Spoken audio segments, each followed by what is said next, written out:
As a recap, currently working on DEG Enterprises platform ecosystem. It consists of 10 different platforms that all come together. So all DEG needs to do is focus on creating extra neutral alcohol from Malanga. And then we have TrainFarb that's creating an onboarding platform within DEG. That's the main focus for the next 28 days that we're in. Within these 28 days, we're able to switch between the 10 different platforms. So we have meeting platform, which is DEG, onboarding, which is TrainFarb, training is Q3 agency, governance is our story, management is Healthy Intentions, design is Nicole's Magic, marketing is JR Stories Creations, sales is the School of Bitcoin, communications is Balance Period, and then story is Make Light of It and Pangeum. So with that in mind, this is the schedule for March. Really today is the 26th, but for what we're going through right now, this is day 0, 1, 2, 3. This is day 3. So it's orange. It's the orange team. If we look down here, we know it's design. If we look over here, we can see it's Nicole's Magic. So since we're working on DEG's platform ecosystem, DEG, with TrainFarb as the onboarding agent. So you have TrainFarb here, red team, TrainFarb, and that's what we were doing a couple days ago. This overall schedule was created yesterday with Healthy Intentions, also a part of the red team. Then we know that today, this is the next step in this schedule. And again, that's Nicole's Magic. Orange, orange, orange, orange, orange. The last video was going through this investment memo for Nicole's Magic. So now that we know that we're working for DEG Enterprises with this 28-day beat drop is focused on TrainFarb and creating the onboarding platform. And then within that 28-day onboarding platform, today specifically is focused on design, which means that we're focused on the design team, Nicole's Magic. Since we're working on Nicole's Magic, we need to know what is Nicole's Magic focused on within the context of this. So DEG wants to just create a platform ecosystem. Whatever DEG's mission is, that's not even really relevant to what we're doing right now. TrainFarb has an agenda for DEG, but even that, TrainFarb created this parallel agenda for this 28 days. Let me read through that. So to create an agenda, all you need to do is outline the situation, the complication, and a proposed resolution. And then with that, you have automatic for parallel agendas for the owner team, producer team, provider team, and consumer team. The the situation, complication, and resolution for TrainFarb is, the situation is, I've been developing the polymath process, what we're doing here, specifically DAO teaching, since March of 2020, so people can use biomimicry to relate their personal growth to how they improve their work life and society as a whole. It's kind of ironic because my life's a mess, so I mean, I need this probably more than anyone else, but if I can figure it out for myself, which is what we're doing here, I think it'll be really valuable for others.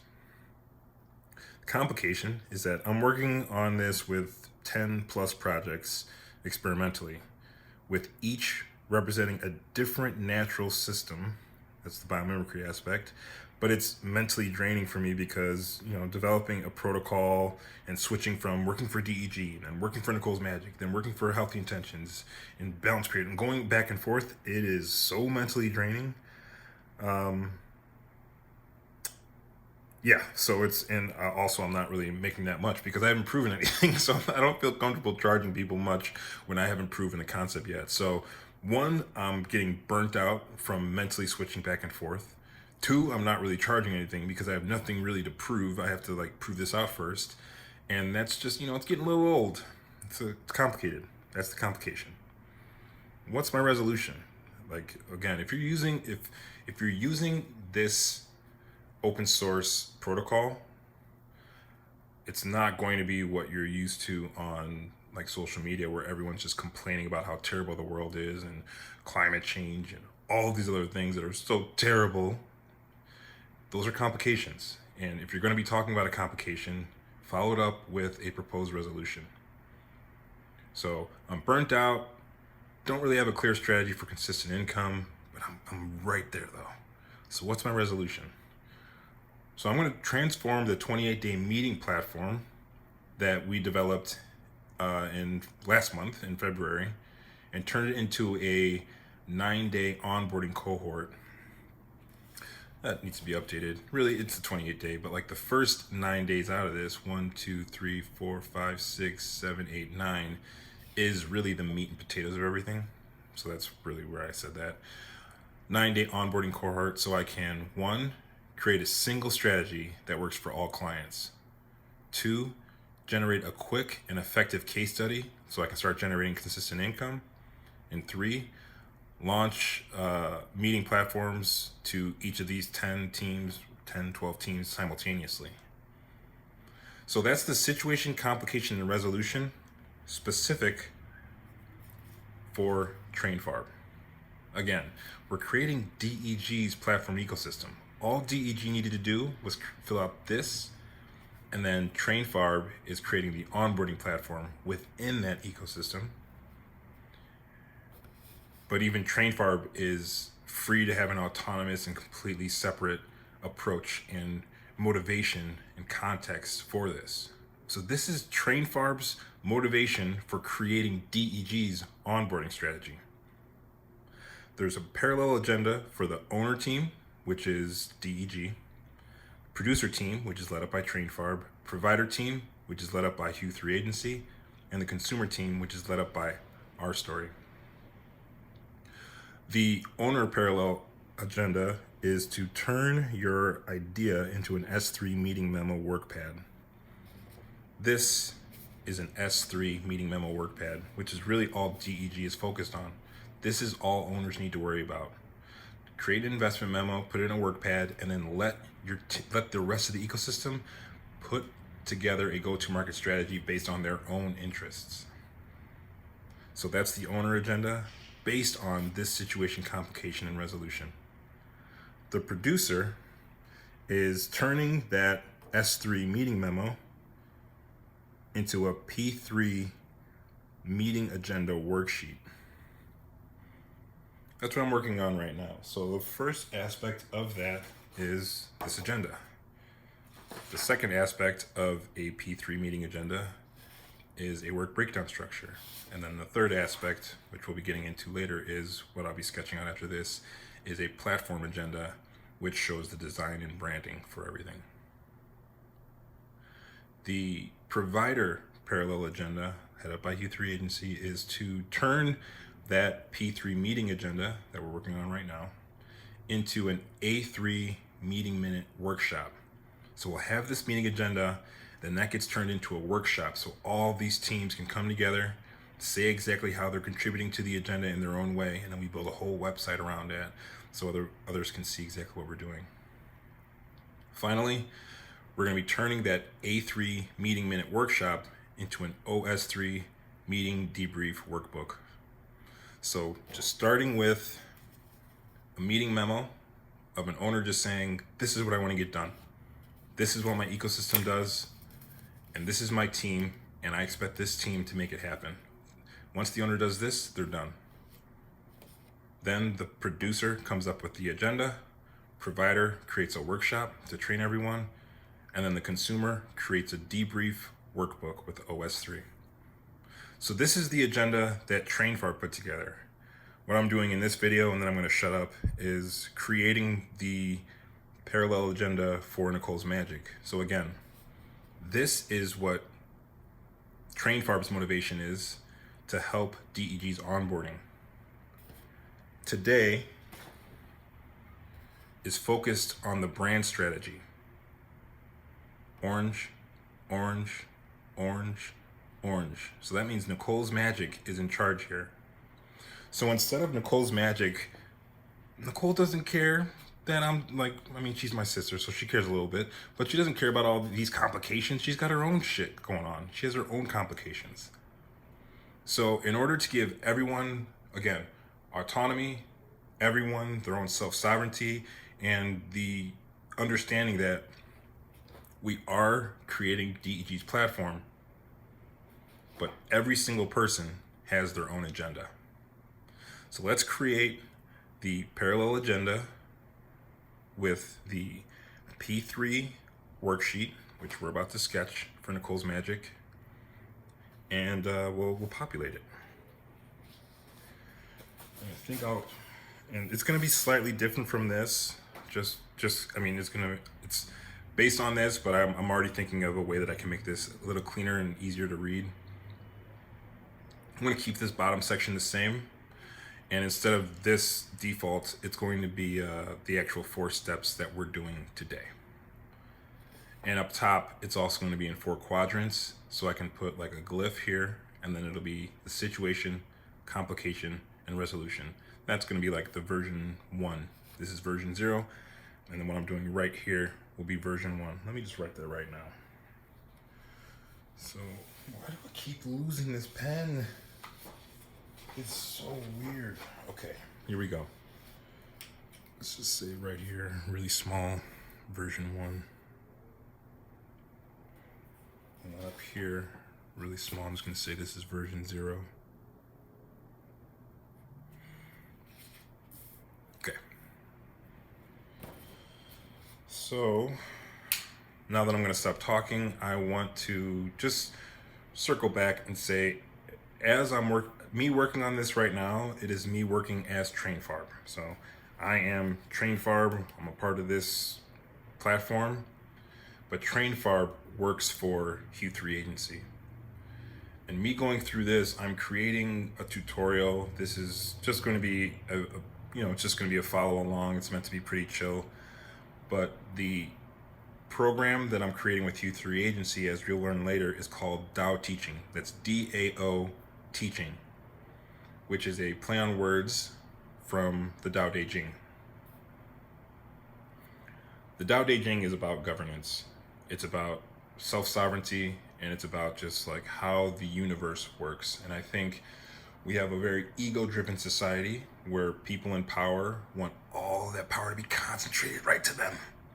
And everyone else is supposed to fall in line with what they want. And that's not a knock on them. That's a knock on the rest of us. If people are complaining about BlackRock and Blackstone and Vanguard and our governments and all of this, it's not really their job to give us something else, because they've put in the work and they understand how things work, and they've profited in this system.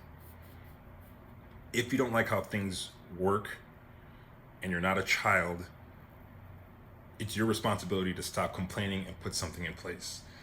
It's easier said than done. And I just hope this can be a tool to help people use biomimicry to learn from the Tao Te Ching, so that we can teach people how to create their own DAOs.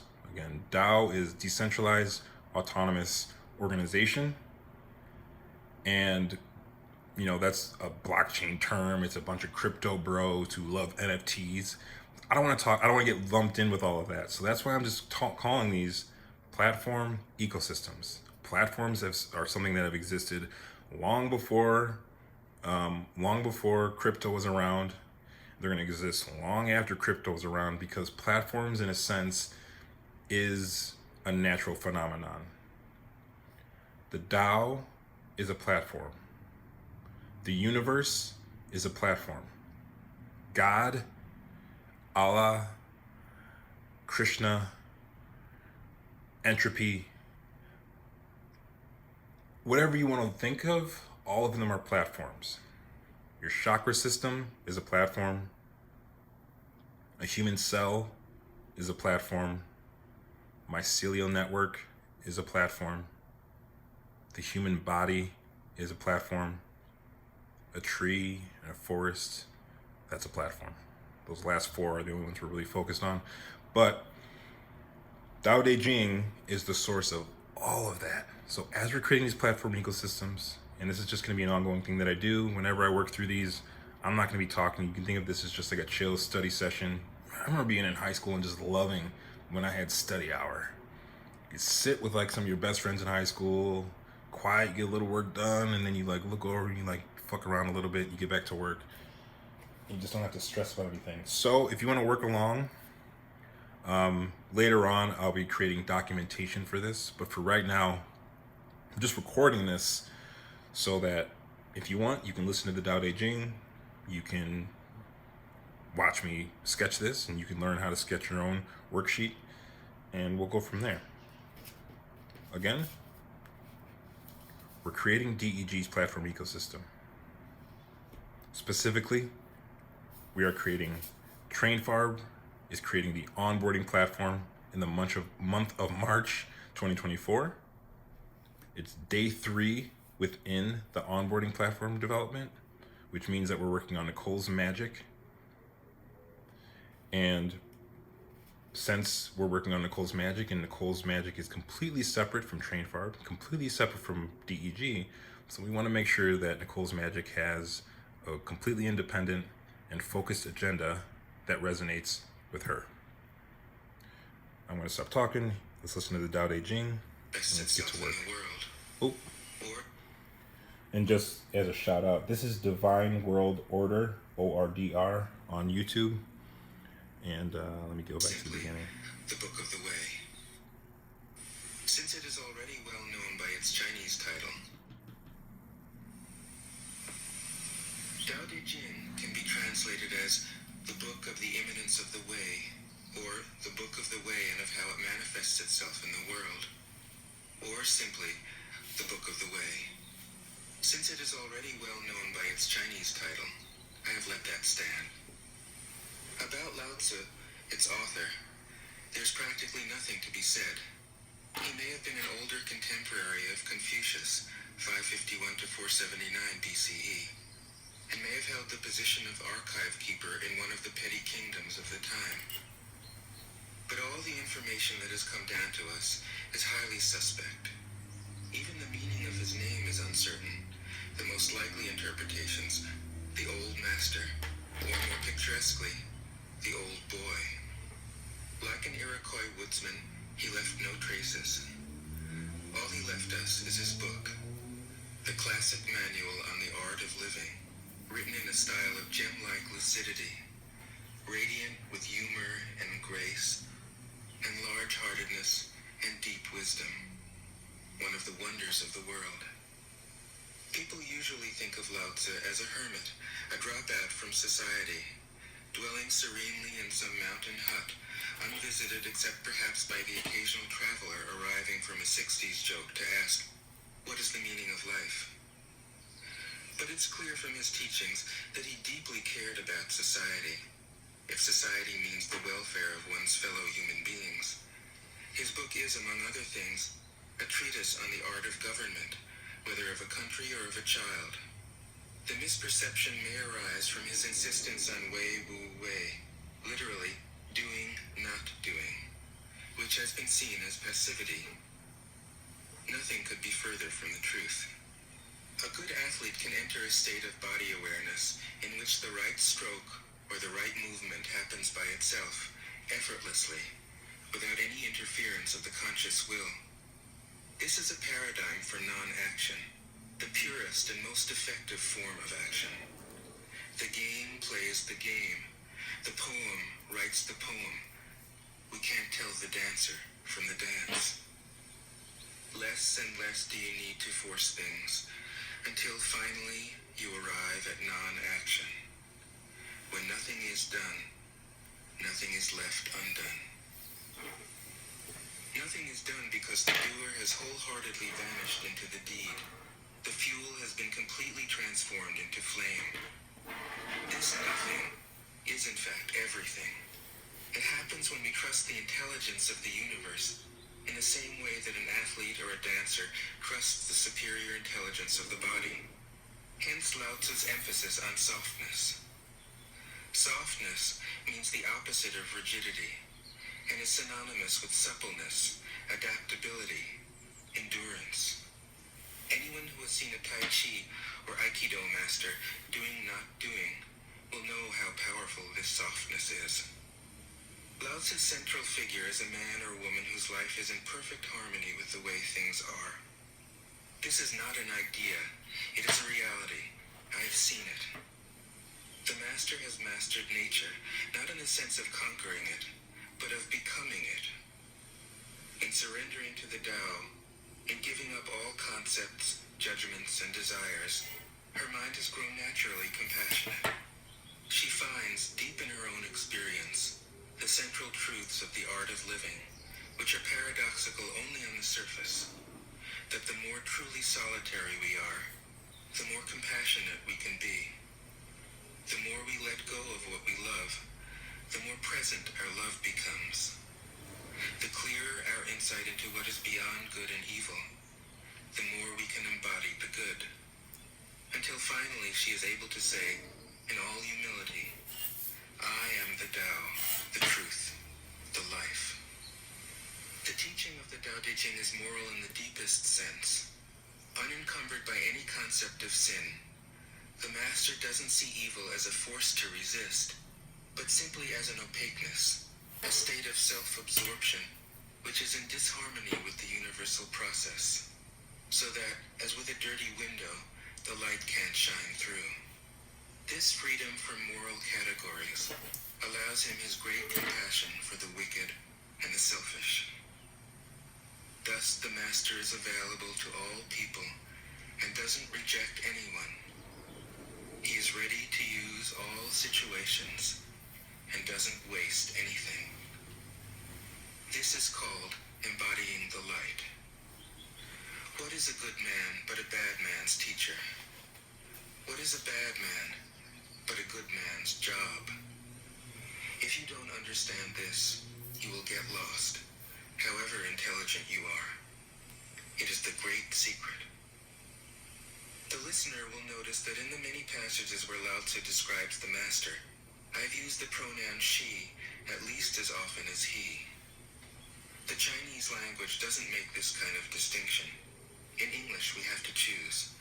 But since we are all potentially the master, since the master is, essentially, us, I felt it would be untrue to present a male archetype, as other versions have, ironically, done.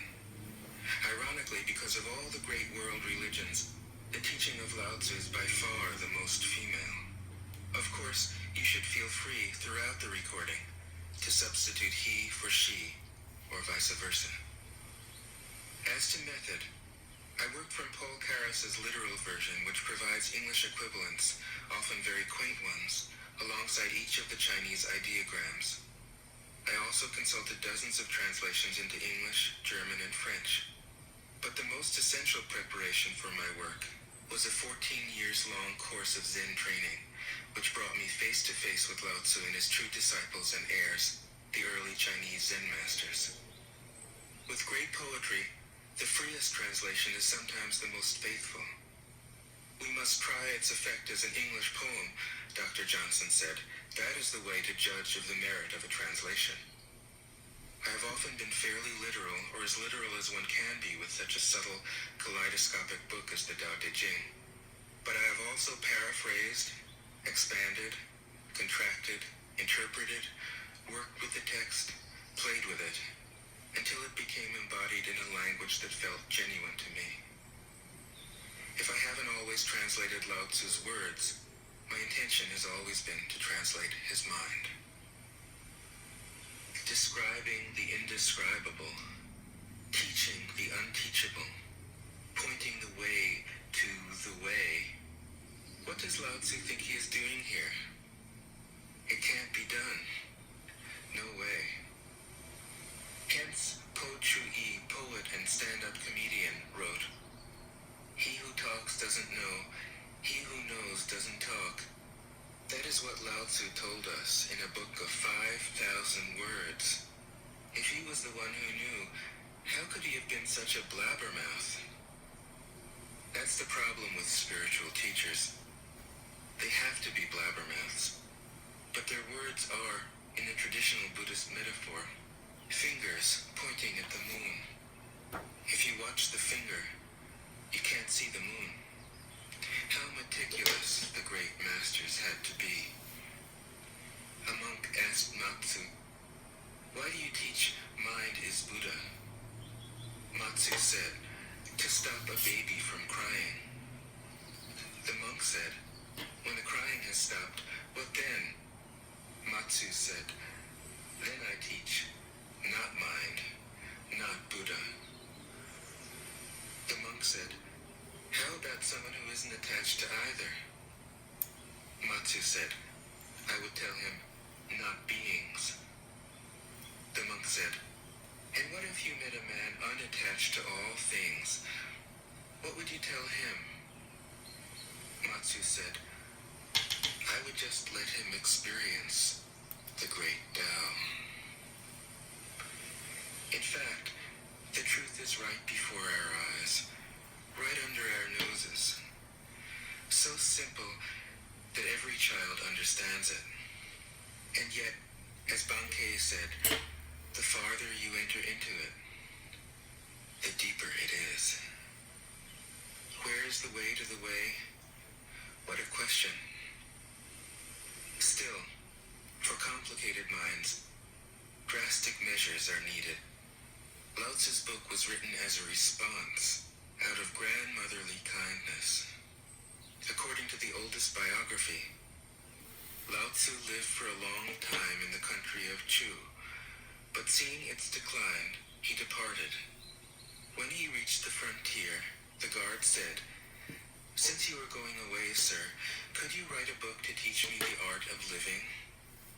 Thereupon, Lao Tzu wrote his book about the Tao and departed. This is legend, but it is an accurate description of the way in which true teaching happens. He who knows doesn't talk, but words are no hindrance for him. He uses them as he would use gardening tools. When someone asks, he answers.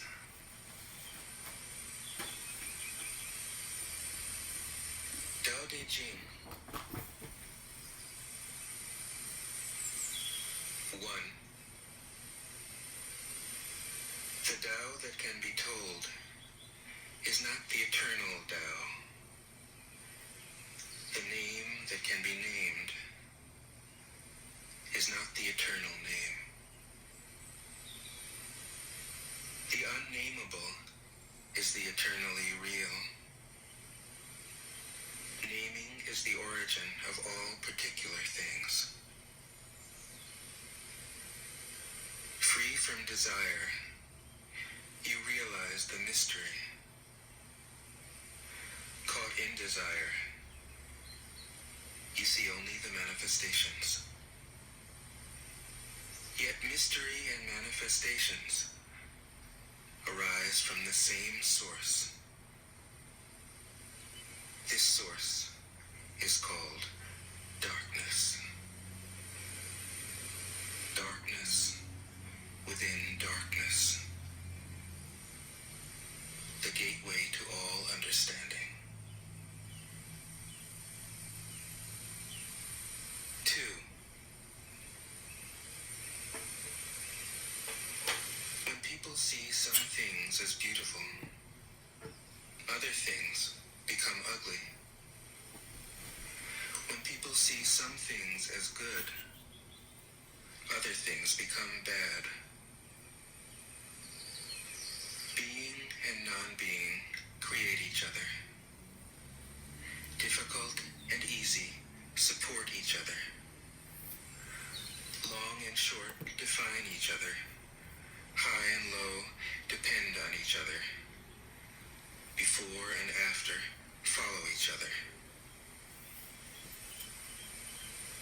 the Master acts without doing anything and teaches without saying anything. Things arise, and she lets them come. Things disappear, and she lets them go. She has, but doesn't possess, acts, but doesn't expect. When her work is done, she forgets it. That is why it lasts forever. 3. If you overesteem great men, people become powerless. If you overvalue possessions, people begin to steal. The Master leads by emptying people's minds and filling their cores, by weakening their ambition and toughening their resolve. He helps people lose everything they know, everything they desire, and creates confusion in those who think that they know. Practice not doing, and everything will fall into place. 4. The Tao is like a well, used but never used up. It is like the eternal void, filled with infinite possibilities. It is hidden but always present. I don't know who gave birth to it. It is older than God.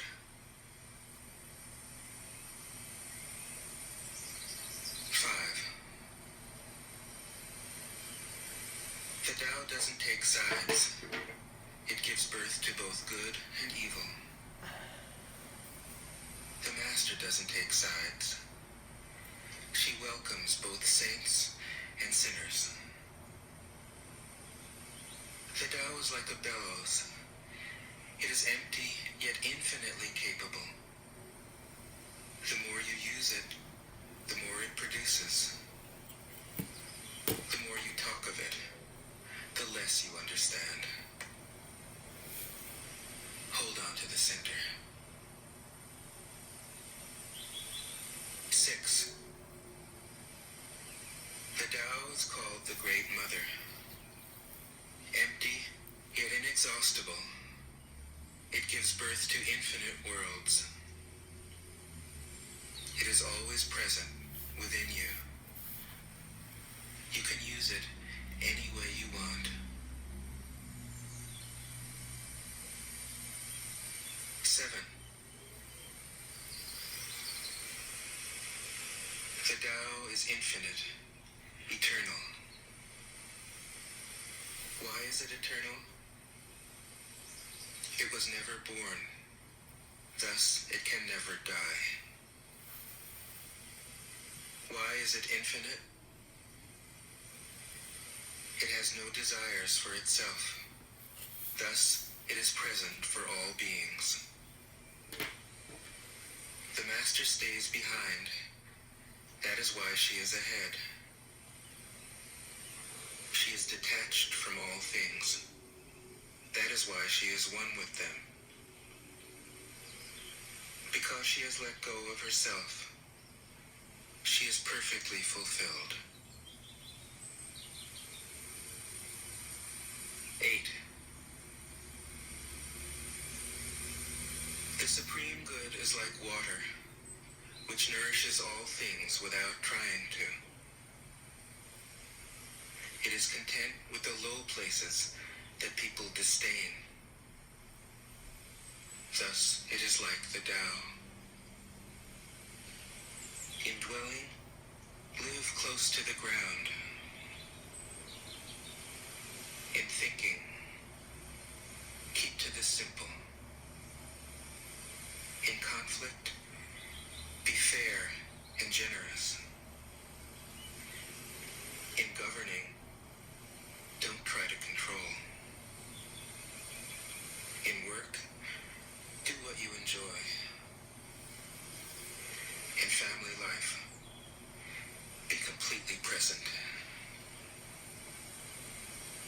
when you are content to be simply yourself and don't compare or compete, everybody will respect you.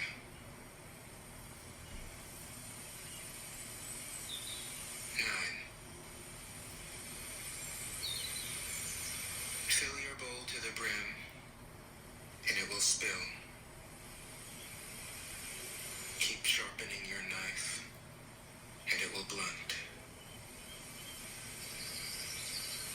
Chase after money and security, and your heart will never unclench. Care about people's approval, and you will be their prisoner. Do your work, then step back. The only path to serenity. 10. Can you coax your mind from its wandering and keep to the original oneness? Can you let your body become supple as a newborn child's? Can you cleanse your inner vision until you see nothing but the light? Can you love people and lead them without imposing your will? Can you deal with the most vital matters by letting events take their course? Can you step back from your own mind and thus understand all things? Giving birth and nourishing. Having without possessing. Acting with no expectations. Leading and not trying to control. This is the supreme virtue.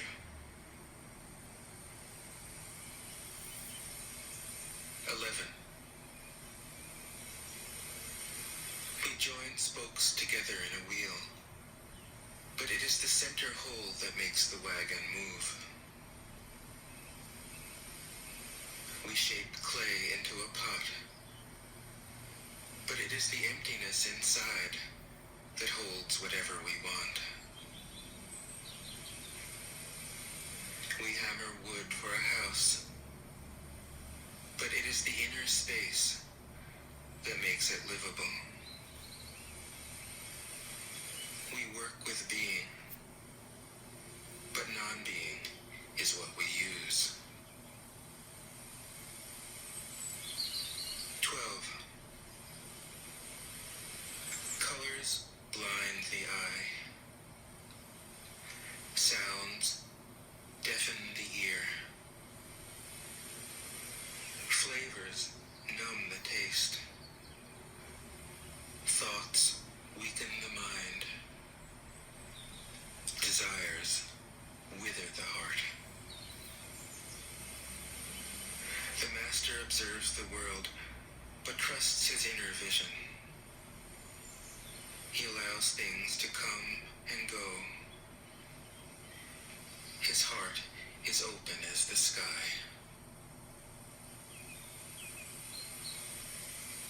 13. Success is as dangerous as failure. Hope is as hollow as fear. What does it mean that success is as dangerous as failure? Whether you go up the ladder or down it, your position is shaky. When you stand with your 2 feet on the ground, you will always keep your balance. What does it mean that hope is as hollow as fear? Hope and fear are both phantoms that arise from thinking of the self.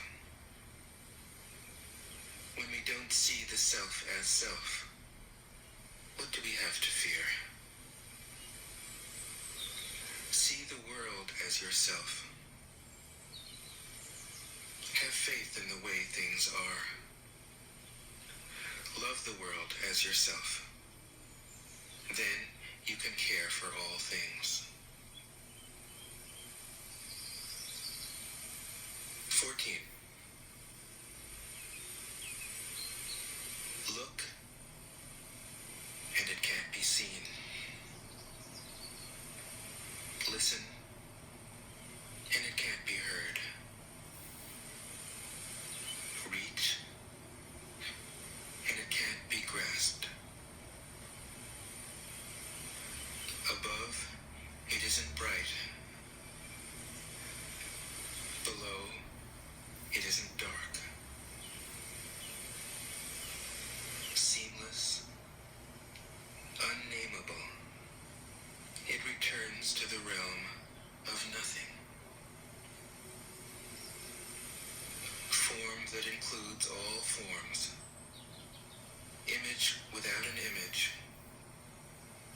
Subtle, beyond all conception.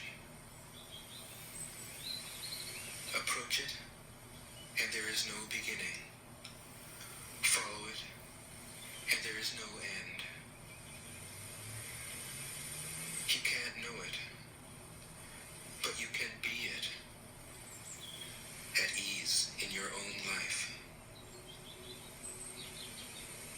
Just realize where you come from. This is the essence of wisdom. 15. The ancient masters were profound and subtle.